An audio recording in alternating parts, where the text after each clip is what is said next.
question of reparations Good.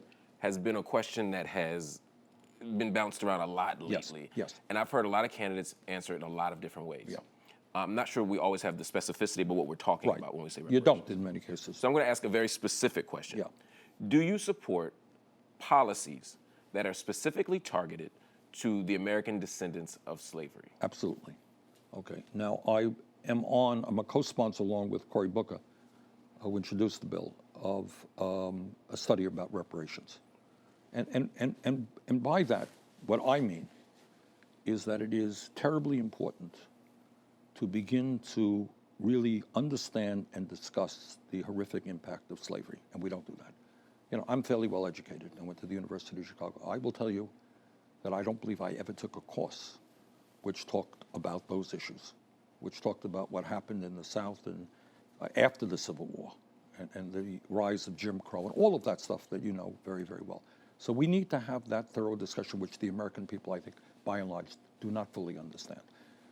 My preferred solution is to focus on legislation that Jim Clyburn from South Carolina introduced. He called it the 10-20-30 legislation. And what he means by that is focusing a very substantial amount of federal money on distressed communities in America, which in most cases, not all, will be African-American communities.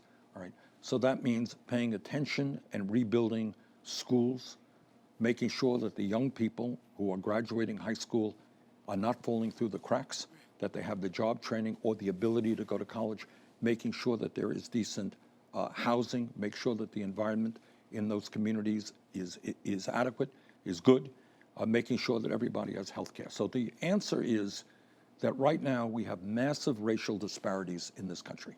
In a nation with all kinds of disparities, where 3 people own more wealth than the bottom half of America, which is insane unto itself, then you got racial disparities where white families on average will own 10 times more wealth than a black family. Unbelievably, you have infant mortality rates 2.5 times more in the black community than in the white community. Let me pause you for 1 second, because the 10-20-30 you described, you said helps distressed communities, which are disproportionately black. Yes. That's not the same as a policy that's directly targeted exclusively to black people. Not exclusively, but predominantly. So I'm going to return to the initial question, which is, do you support policies that are specifically targeted to those groups? In the sense, because above and beyond economics, when you have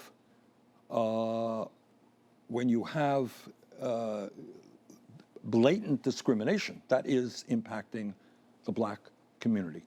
So what we have to focus on in terms of healthcare, in terms of housing, where you have redlining, you got to end redlining. You need strong, fair housing standards. In black schools, school districts all over the country, they are underfunded. That impacts directly the black community, and we make sure that there's equal funding, not only equal funding, more funding for those distressed communities that are black.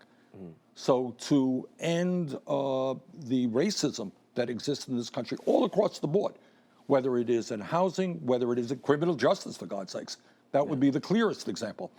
According to the studies that I have seen, the white community and the black community smoke marijuana in about equal levels. And yet blacks are 6 times more likely to be arrested. Is that a racist situation? It clearly is. Right. So the answer is yes. And speaking of, criminal injustices that we always have to face, mass incarceration is a big problem in our communities.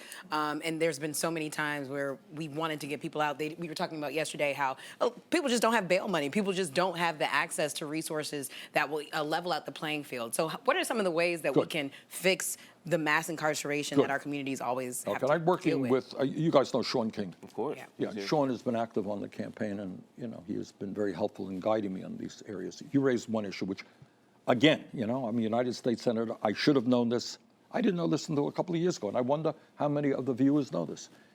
And that is today, this is unbelievable. We got about 2 million people in jail in America, which is more than any other country on earth, including China, if you can believe it, okay? 20% of those people, 400,000 people, are in jail right now. Do you know what their crime is? Is it weed, marijuana? No, their crime is that they're poor. Oh, they have enough They money. can't, that's what you said. They don't have cash bail. I think it's actually 80%. No, it's 20% of 2 million people. It's about 400,000 people, to the best of my knowledge. Okay. So these are people who are arrested, not convicted of anything, okay? They're not convicted, but they can't get the $500 they need to get out of jail. That's insane. That's like a debtor's prison. Right. You would not think we have that in 2019. We're going to end cash bail, okay? Completely. Yes, absolutely. There are ways to make sure that people come back for their trial, and you don't have to keep them rotting in a jail cell. Okay, so that's number one. That significantly reduces the jail population like 20% tomorrow. Second of all, most importantly, I think, we have to ask why we have so many people in jail. Now, a lot of reasons for that. But one of the main reasons is we are not investing in our young people. All right, we're not investing in job training, and we're not investing in education.